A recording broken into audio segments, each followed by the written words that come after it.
वालेकुम रहमतुल्लाहि वबरकातुहू। कैसे हैं आप सब? Welcome to my YouTube channel the English Prism. आज की इस वीडियो में हम डिस्कस करने जा रहे हैं नाजिम हिकमत यार की एक और मोस्ट फेमस पोएम को, आई थिंक ऑफ यू।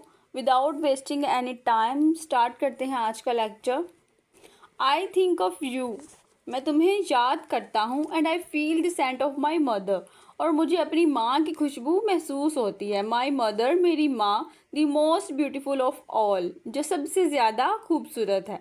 ये स्टैंजा नंबर 1 है हमारे पास। इसमें पोइट ने पर्सनल और इमोशनल कनेक्शन को बयान किया है। पोइट यहाँ पर अपनी लाइफ का एक इम्पोर्टेंट जो सीन है वो बता रहे हैं। अब वो जेल में है और वो लिख रहे हैं।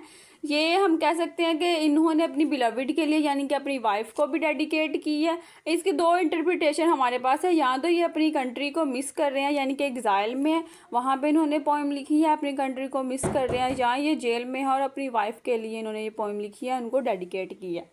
अब वो यहाँ पर कहते हैं the most beautiful of all, यानी कि जो उनकी माँ है ना वो सबसे ज़्यादा खूबसूरत है। इसका मतलब ये है कि पोइट अपने डीप एडमायरेशन को बयान कर रहे हैं, डीप लव की बात कर रहे हैं अपनी मदर के बारे में। उसके अलावा जब भी वो याद करते हैं यानी कि अपनी बिलविड को याद कर रहे हैं या अपनी कंट्री को याद कर रहे हैं, तो उनके जहन में बहुत तेज़ी से किसका ख्याल आ जाता है? उसकी मदर का। अब मदर का यहाँ पे ख्याल है यानी कि एक कंफर्टिंग सी सिचुएशन उनको मिल रही है, वो कंफर्ट में है, वो अपने आप को पुरसकून महसूस करते हैं जब अपनी मदर की सेंट को वो महसूस करते हैं। उसके अलावा जो सेंट है यहाँ पर एक इमोशनल, फिजिकल और रियल यहाँ पर सीन क्रिएट कर रहा है। ये सिर्फ मेंटली यहाँ पर बात नहीं कर रहे, वो सिर्फ इमेजिनेशन को ही यूज़ नहीं कर रहा है या इमेजरी को बयान नहीं कर रहे। वो क्या कह रहे हैं यहाँ पे कि उनकी जो सेंट है ना वो महसूस हो रही है, यानी कि वो रियलिटी यहाँ पर बता रहे हैं।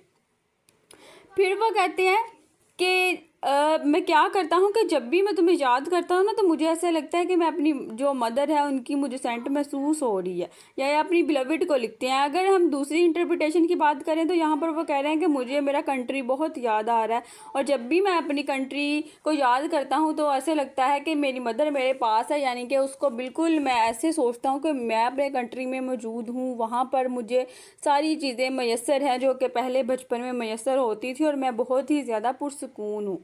नेक्स्ट आंसर हमारे पास है you are the carousel of the festival inside me, तुम मेरे अंदर के मेले के झूले पर हो। यानी कि किसी फेस्टिवल में गए हैं हम, वहाँ पर जो झूले लगे होते हैं, जैसे कोई भी झूला हम वहाँ पर बैठे हैं उसको हम कैरोसल कहते हैं। तो यहाँ पर वो कहते हैं कि तुम मेरे अंदर के जो मेले हैं उसके झूले पर हो, यानी कि जब भी मैं तुम्हारे बारे में सोचता हूँ ना तो मेरे अंदर एक ऐसी खुशी की लहर दौड़ती है जैसे कि कोई फेस्टिवल हो।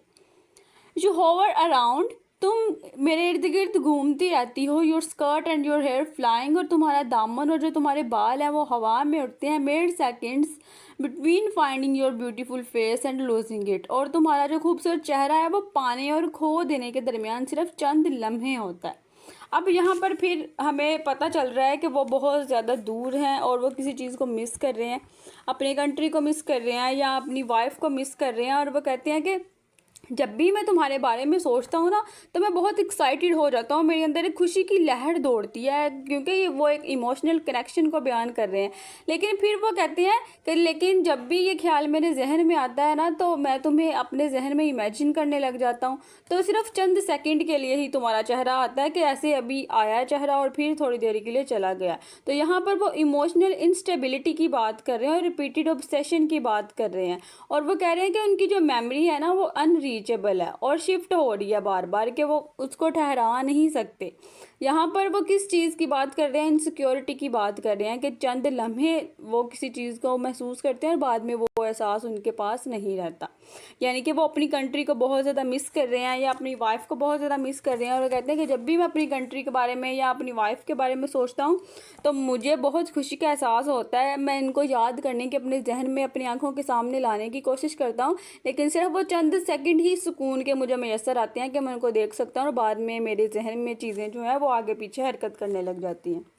नेक्स्ट आंसर हमारे पास है व्हाट इज़ द रीज़न, आखिर क्या वजह है? Why do I remember you like a wound on my heart, कि मैं तुम्हें अपने दिल के ज़ख्म की तरह याद करता हूँ। यानी कि वह कहते हैं कि मेरे दिल के ऊपर ना जैसे एक ज़ख्म है, कि जब भी मैं तुम्हें याद करता हूँ तकलीफ़ होती है मुझे तुम्हें याद करने से, लेकिन फिर भी पता नहीं क्या वजह है कि मैं तुम्हें याद करता रहता हूँ। वॉट इज़ द रीज़न, और क्या वजह है? That I hear your voice when you are so far, कि तुम इतनी दूर हो मुझसे हो और मैं फिर भी तुम्हारी आवाज़ सुनता हूँ।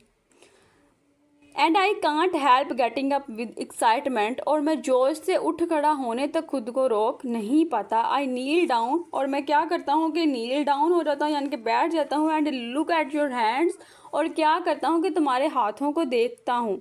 I want to touch your hands, मैं क्या करता हूँ कि मैं चाहता हूँ कि मैं तुम्हारे हाथों को छूऊँ, बट आई कैंट, लेकिन मैं ऐसा नहीं कर सकता। You are behind a glass, कि तुम शीशे के पीछे हो।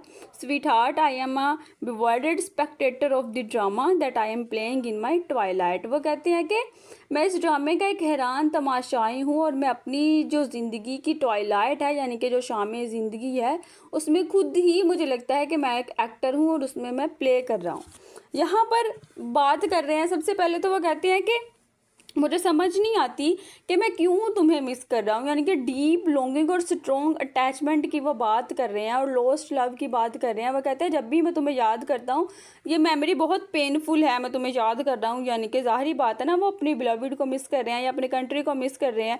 अब वो उनके पास नहीं है, वो बहुत ज़्यादा दूर हैं और वो वहाँ पर जा भी नहीं सकते। अब वो मिस कर रहे हैं तो उनको पेन तो होगी ना, उनको तकलीफ़ का एहसास होता है। तो फिर कहते हैं मुझे समझ नहीं आती मैं क्यों इस तकलीफ़ को बार बार सहता हूँ, मैं क्यों तुम्हें याद करता हूँ। तुम मुझसे इतने ज़्यादा दूर हो, लेकिन फिर भी मेरे कानों में क्या है कि तुम्हारी आवाज़ें गूंजती रहती है। मुझे ऐसा लगता है कि मैं उसको सुन सकता हूँ, और मुझे ये भी समझ नहीं आती कि मैं क्यों सुन सकता हूँ। और फिर वह कहते हैं कि जब ये सारी चीज़ें होती हैं ना, मैं बहुत ज़्यादा एक्साइटेड हो जाता हूँ, और मैं एक्साइटमेंट में उठ भी नहीं सकता तुम्हारे लिए।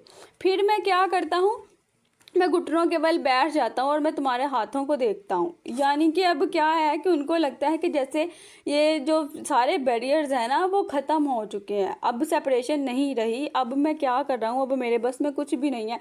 अब मैं घुटनों के बल बैठ गया हूँ और मैं तुम्हारे हाथों को देख रहा हूँ। यानी कि वो अपने जहन में इमेजिन कर रहे हैं अपनी कंट्री को या अपनी वाइफ को। फिर वो कहते हैं मैं तुम्हें छूना चाहता हूँ। यहाँ से आपको पता चल रहा है कि वो फिज़िकली ये चीज़ें प्रेजेंट नहीं है, वो सिर्फ मेंटली इस चीज़ को सोच रहे हैं।